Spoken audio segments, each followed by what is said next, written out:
Welcome back, everyone, to another episode, number 5. This is a recording of the panel discussion from the online premiere of Between Worlds. You'll hear from surfer, life coach, and Aloha Award recipient Chris Dennis, director of the film James O'Connor, and Kacie Gonzalez and Duane Kenny, who were part of the dedicated team of brave people who brought Chris's story to the big screen and really opened the door on his journey into mentorship, philanthropy, and surf therapy. This is one of the most lively discussions you'll hear about content and the power it has to engage people and transform communities. And if you haven't watched Between Worlds or any of the other great productions our team has put out, head over to AOS's YouTube channel and hit subscribe so you don't miss anything else, including video versions of some of these podcasts. Okay, let's not keep you back from this panel discussion. Enjoy. Welcome, everyone. I'm Julianne Neal, and I'm so excited to be here today with the star of Between Worlds, Chris Dennis, and the filmmaker, James O'Connor from The Art of Storytelling. So welcome, you guys. It's so great to see your faces.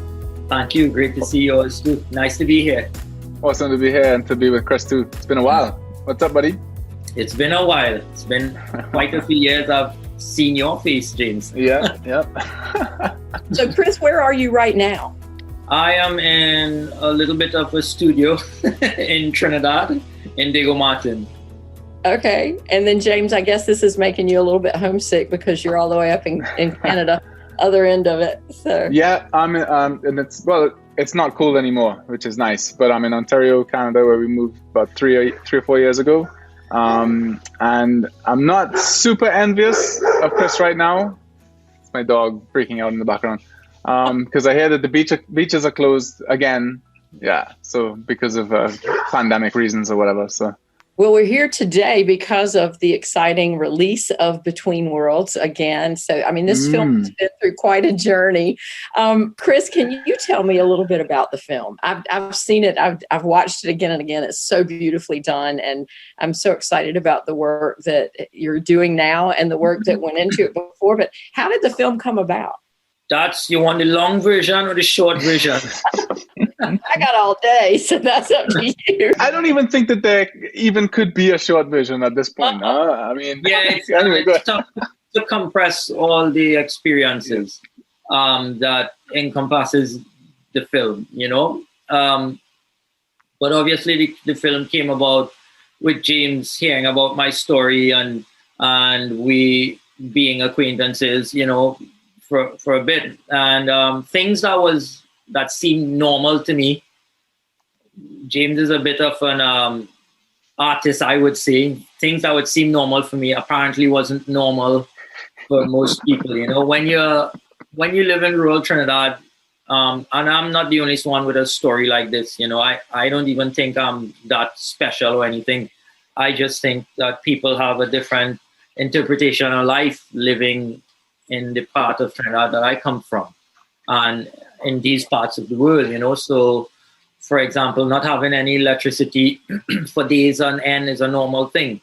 Not having water in the pipe is a normal thing to, all right, well, we have to go to the river and get water, you know, washing clothes by hand, fishing off the rocks for food. Those are like normal things. But I guess for some people that's, you know, a bit different and unique.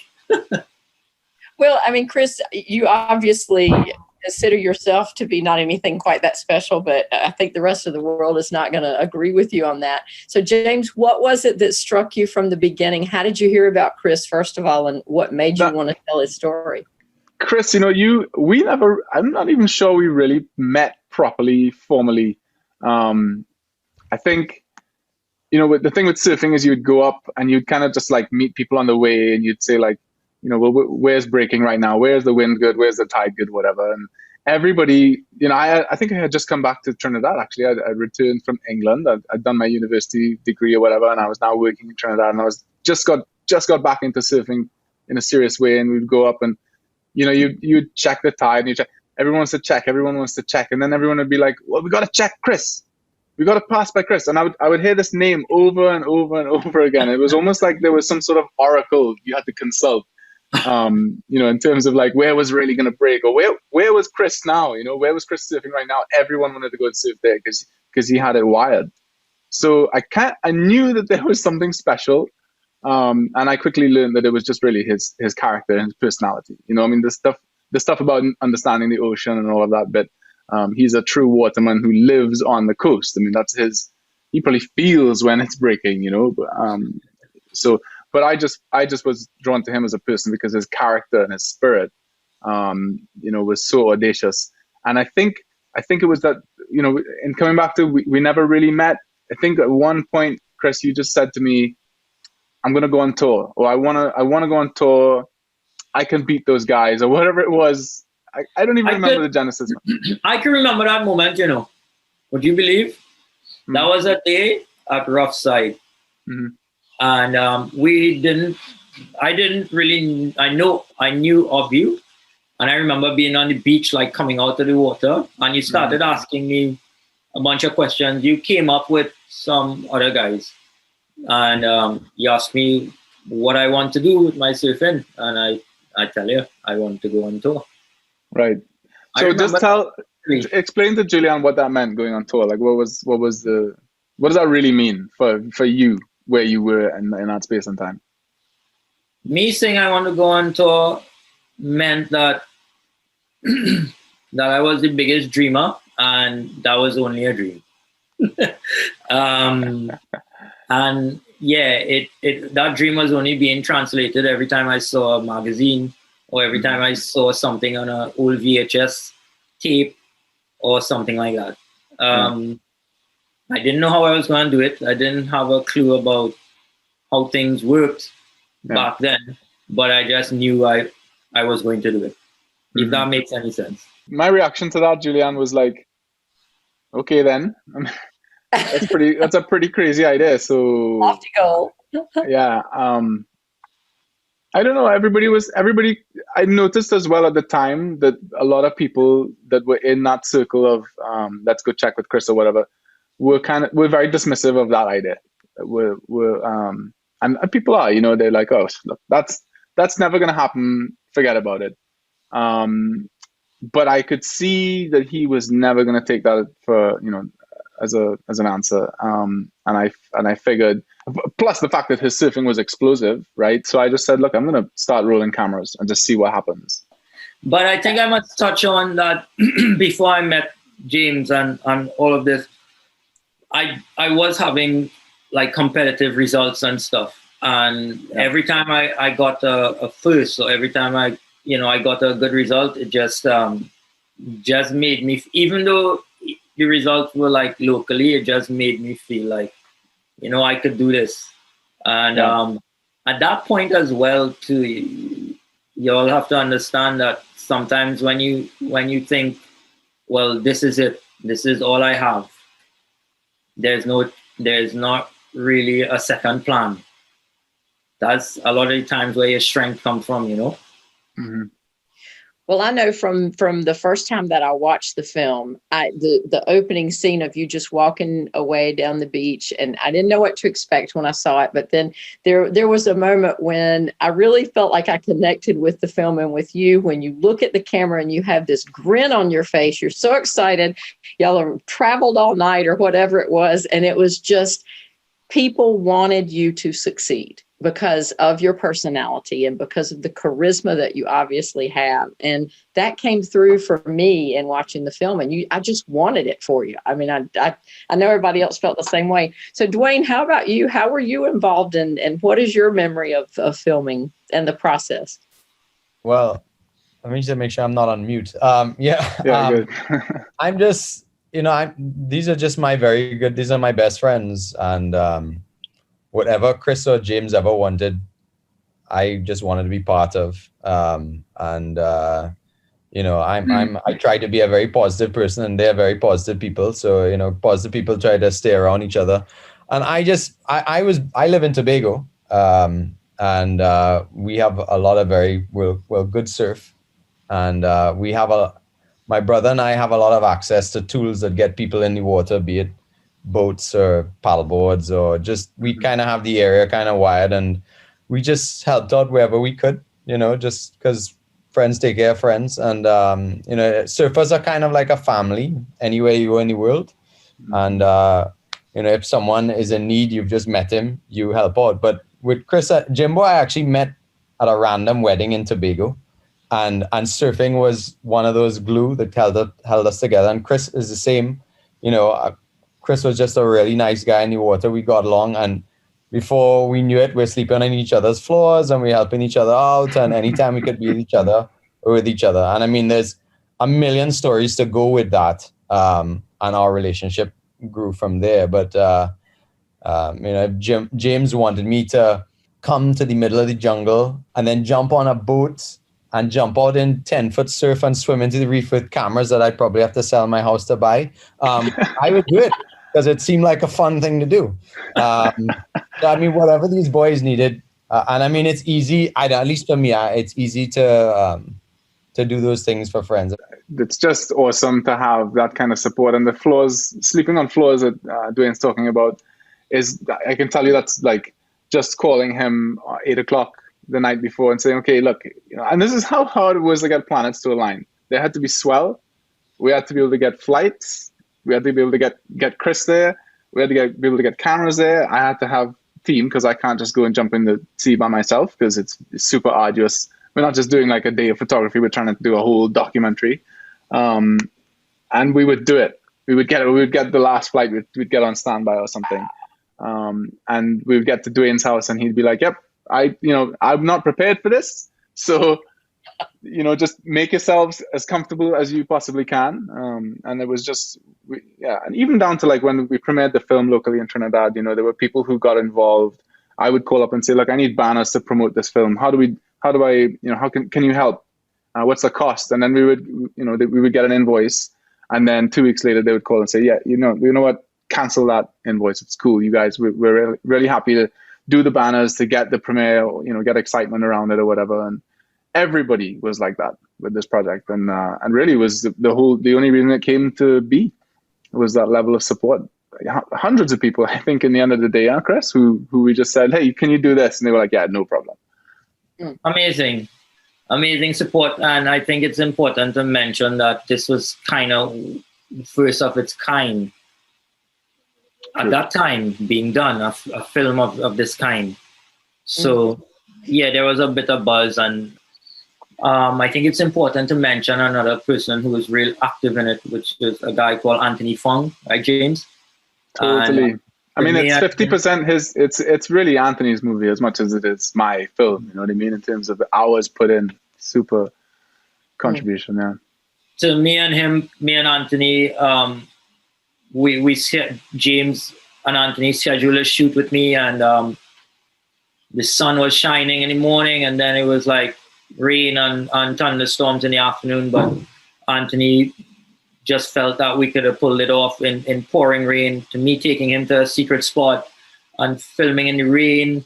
Yeah. Some of the best stuff was stuff that happened organically and naturally. And for me, I'm sure James would say the same. Like, if there was one thing that I asked, was it nothing to be like glossed over or faked. It all had to be just honest and genuine.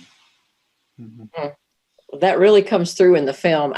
James did a film. I don't know if you know this, Chris and Duane, but James did a film for my partner, Bruce Anderson, and I. Bruce is a native of Trinidad and Tobago as well. And yeah, everything was organic with the filming of all of that. As much as you might try to plan something, I don't think James can fly that way anyway. He's in it, whatever happens. So in speaking of that, I know how much life has changed for us because of the art of storytelling, and James and Dylan and Miranda and everybody that had something to do with our film. So what would you say, Chris, how have things developed? Because there's your professional surfing side of the film, but then there's also the work that you started with the children in your area. So what's happened since then with both of those sides of your life? Well, let me see how I could take this one. Listen, when we started the film, I'll start from here. Mm-hmm. All I knew was that I wanted to get on tour and wanted to get on the world championship tour. You know, I felt that I could have done it. Obviously, the universe had different plans for me. Thank goodness. We had a great, exciting, sometimes hard journey in every way. Because in many ways, the film projected and predicted what I was going to do. And at the time, when the film was done and premiered and all of that, at the time, I'm sure me and James and everybody else, we didn't know. I didn't know I was going to be working with kids. The film ended with that. I always felt that where I would travel it go to those places in a competitive capacity. I didn't know that I would be going on these places, South Africa as a philanthropist, going to Hawaii to work with other youths. As an ambassador. And if you look at the film in its whole entirety now, you would see that it predicted literally what I was going to be doing today. Fast forward today with a lot of good memories and a lot of powerful moments and a lot of growth. We founded an NGO called Waves for Hope. But before I get into that, I must admit, for a moment, when the film was finished, I felt a little lost, because it was more like, all right, they are my competitive surfing, you know, what's next, you know? The film created this platform for me to see and do new things and travel as well. And then when the film was wrapped up, and it was like a bittersweet ending in many ways, because you're like but I didn't know I was in transition. That's all it was, in transition. And again, that whole organic thing started where, you know, I felt it was time to, I didn't even feel it was time. It just happened where I just started like contributing more to my community. And I didn't realize what I was doing at the time. I was just doing it because, one, it felt good, and two, it felt like it was the right thing to do. The Between Worlds for me meant living in Balandra totally off the grid. Yeah. A payphone you'll have to use to call people in America. You'll stand in line to get the only payphone on the junction. Yeah. You know? And then all of a sudden I'm in the US, I'm in Brazil, I'm in California, and then I go back to my village, and people, life is the same, and I'm walking down the road barefoot, and people don't care or don't have a clue what I just experienced. Yeah. Wow. That's what Between Worlds meant for me. So how did you feel about that? Because, I mean, that's got to be culture shock. How did you deal with that? I wasn't that culture shocked, because I used to read a lot, and I felt like by the time I got there, I felt like I've been there already. I've been there before. I felt like everything that I've gone through up until that point, I was prepared for that. I used to sit on the beach and just take myself out of where I was in Trinidad. And like, I used to feel like I was in a contest, or I was in a heat, or like I had that mindset. So I want to stick a pin in that, because this is something I was sharing with a good friend of mine. We were talking the other day, and she was in a tough place, and I actually gave her that same story, because it's something that I've held on to, and I hope that people take this away. If there's one thing people can take away from this film, or even this conversation, it's that in this space and time that you are in now, whatever it is that you know, everyone has goals and aspirations. And Chris said this to me at one point. I think I must have said to you, Chris, you know, how do you deal with the fact that everyone is doing the heats? You know, you're going up against guys who are doing heats, and they're practicing heats, and they're practicing, you know, the psychology of the challenge of competitorship in the water or whatever. And Chris just looked at me and he said, James, I'm doing heats in my head all the time. All the time I'm out here by myself. There's 3 other guys in the water with me, and we're surfing on a clock, and I'm judging every single wave. And I'm fighting for priority against imaginary people. And I was just floored, because it meant to me that it didn't matter if you were too far away couldn't afford it, whatever the barriers were to you, at least that aspect of your sport or your, as an individual athlete, if you're pursuing something and wider in life, not just with sports. Don't think that the situation that you're in now precludes you from getting all the way. Or in Chris's case, it was, I want to compete against the top 100 surfers in the world. I was like, okay, well, they're all competing against each other all the time. How are you going to deal with that? And that was his strategy for dealing with that. And I think it's an excellent strategy in life. I used it to complete my music that has taken me like 10 to 12 years to release this album of music. But I always told myself, it doesn't matter. It doesn't matter that you're not in the studio every day. It doesn't matter that you're not, rubbing shoulders with people who are, I'm in the film scene. I'm not in the music scene, so I felt isolated from all of that. And Chris's voice was always in my head telling me, it doesn't matter. Just do the project, live that situation all of the time, and you'll eventually get there. And yeah, last year we put the album out, me and a couple of friends, and I was like, this is something that you'll die thinking that one day you're going to do and have a regret for not doing it. So do the heats in your head. So sorry, I wanted to stick a big pin in that one. But it's good that you touched on that, because that's a bit of mindfulness. And fast forward to now, it's one of the biggest tools that we teach our youth and kids. You see, sometimes all your experience, when they encompasses your whole aspect of your life. And if you're in situations, be it the office or be it in relationships or whatever, in my area would be working with youth. We all have some sort of experience that could be translated to something solid and positive that somebody could walk away with, feeling better about themselves. Now we just do it at Ways for Hope in a structured format, So what is that structure? I mean, you're doing a lot of work with the youth there. How did that come about, and what is it like? Well, that came about again with a dream. Again, I just felt like, for want of a better word, the universe just kind of worked with me. See, when you grew up not having much, you don't have a lot to lose. So I never really, obviously you'll feel lost at times and powerless, but other times you'll feel good and powerful. And but you never really feel like you're going to lose. So I just went along with where I was guided to, and that's how that came about. When the film was finished and I started working with youths, 5 youths grew to 10, and 10 grew to 15, and 18, and 20, and then suddenly I had no surfboards. And because I was on tour and made a lot of friends, and I just reached out to friends and just basically asked them, hey, we need some surfboards down here. And before I knew it, we were doing a surfboard drive, and I got a scholarship to South Africa to study surf therapy. Wow. So, yeah, it probably seemed like, obviously I probably felt lost, but like I said earlier, the universe had different plans for me.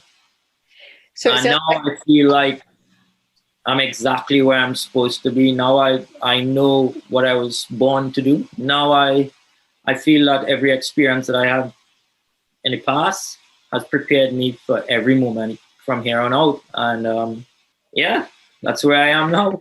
So tell me about the lessons you're teaching. So we have a structured program. We have a curriculum, and surfing is just a byproduct. We use surfing as one of the skills where kids and youths can challenge themselves. You see, if you feel that you can accomplish a task, same thing like me back then, when every time I got a result, I felt like I could go further. It's kind of the same. If you feel like you can conquer that wave, if you feel like you can get better at swimming through surfing, if you feel, so that's one of the things. The other thing is we basically teach coping skills to deal with stress, be it in school, be it in home life. We work with a lot of smart, brilliant youths who just needed an opportunity, just like me. And now I know it's my turn to provide the same opportunity in many different forms now, just like James and crew did for me. That's pretty powerful. Pretty powerful. And Kacie joined us. You mentioned you a minute ago, Kacie, because your voice was the one that said, "I'm about to die" on the. Yeah, it put me in a lot of precarious situations. Kacie, we all did. Sorry. Kacie, tell us a little bit about what you remember from filming. It sounds like a crazy bunch you're hanging around with right here. It was just a lot of fun. A lot of last minute decisions, a lot of jumping in where we shouldn't have been, but it was a whole bunch of fun, really, and I enjoyed every minute of making it. Did you ever really feel in danger, or were you playing? Once or twice. But that was my job, right? So Kacie had the unfortunate special power of being the lightest person in our crew. So if ever there was a situation where it was like, oh man, can we pull this off? I don't know, this guy's going to be too heavy. This guy's going to be too heavy. We would just look at Kacie. I got thrown under the bus. Wow. Oh my goodness. And so do you surf? I'm taking it you do. Not really, actually. I did it a few times. We have evidence. We have evidence that she surfs. I've tried a few times, but didn't give it a go enough. So I know everybody's going to really enjoy the film. I think it looks to me like there needs to be a reunion of all of you guys. And who's in Tobago right now? I think it's just Duane, right? Yeah. So Duane, I think we need to head your way and set something up. Hey, man, that's what Well, so we're always talking about what is the next chapter of the story for Waves for Hope and Chris and us, because we're in like whatever happens. I know I'm now in another country and this is difficult, but that's not always going to be the case. And I like to think that we have allies on the ground to keep telling the story. So I'm curious to see where this goes. I mean, we're all only still young, and I think that especially in Chris's organization, in terms of what they're doing, they're a very young outfit and have the potential, I think, to impact not just a lot more people in Trinidad and Tobago, but also the Caribbean, So that's kind of where I feel, with time that this could go with enough resources behind it. So I'm curious at this point. So do you imagine a sequel then, a part 2? Kacie, you're going to go shoot it? I have a ton lot of of fun, footage. for sure. I have a ton of footage, guys. That's true. Yep. Tons of footage. We've been talking. Something's going to happen. That's good. Well, Chris, what is something else you want people to know about where you are right now? Well, firstly, I would just like to, again, more filled with being humble than anything else. We are all friends till this day. The last time I saw Duane, it was surfing together in Tobago. I was a couple of weeks ago, right, Duane? Yeah. Me and James talk on the phone still at least 2 or 3 times a month, right, James? Mm-hmm. And Kacie would recognize me in a coverall covered in grass in a place where I'm not even supposed to be, and stop and have a conversation. And so much so that Kacie is now actually involved in helping getting our homework center for our youth off the ground. So it's more than just a film, it's a bond, it's friendship, and these things at the end of the day is what lasts, Mm-hmm. And they are some of the most important things to me, because I remembered always just like sometimes we all feel like that, like we're alone, I remember talking to you. You called me from Puerto Rico, I think. You had just either you had won or something had changed.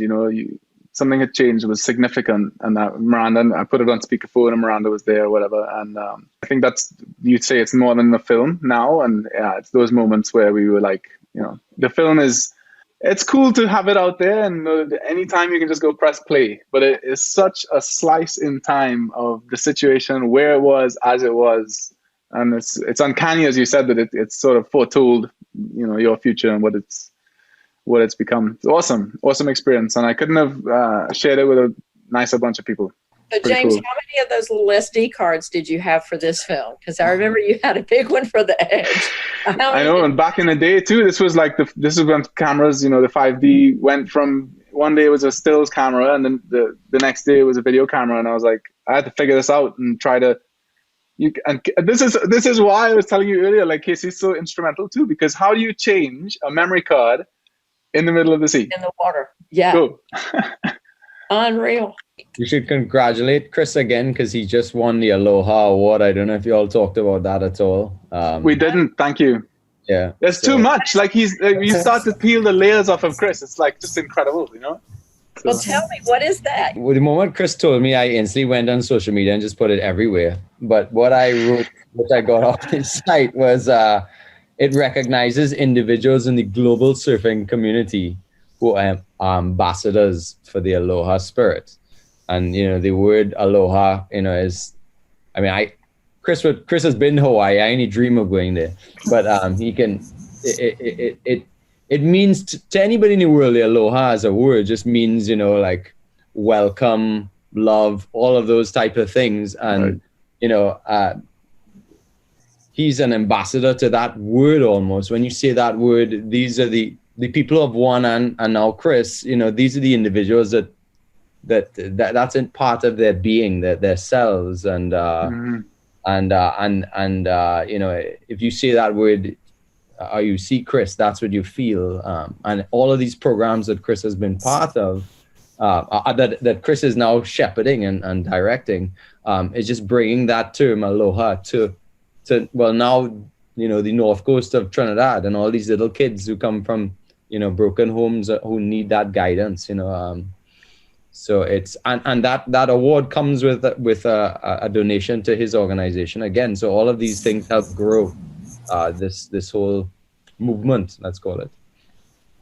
Fantastic. Yes, much needed support to the organization. So I'm pretty happy, obviously. Yeah, I can't reiterate that enough. If you watch the movie or you listen to this conversation or you read up on the award and you it makes you feel good, get involved, and you can do that at wasteforhope.org.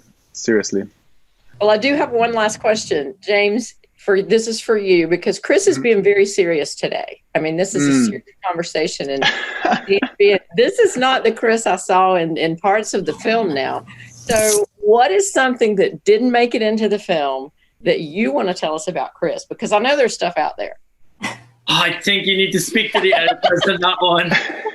Maybe there was a dancing bit. Maybe there was a... Oh, yeah. Chris doing the Brazilian dance known as, I forget how you pronounce it, but yeah. Capoeira. Yeah. There you go. Is that what is that? Like to bring the waves? Yes, it was. Did it work? He was calling the waves. I think it did that day. Oh, wow. Awesome. Well, it's an amazing film, and Chris, it's an amazing story. So I know how you feel when we thank James for sharing our stories, but it's pretty special.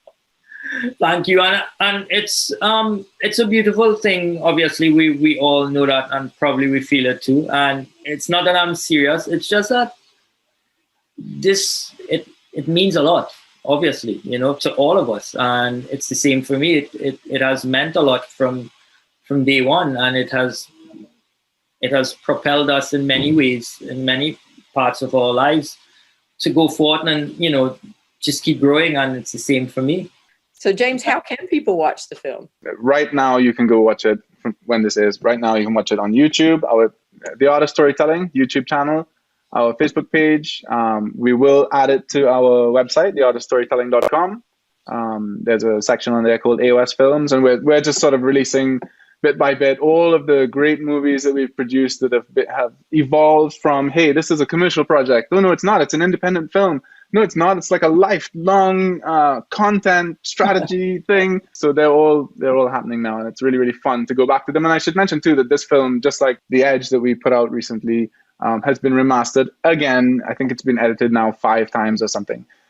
So this is, and it's 43 minutes. So if you're looking for some incredible surfing, really, really explosive surfing, beautiful locations, and just fantastic camera work from great angles, just watch this film. It's awesome.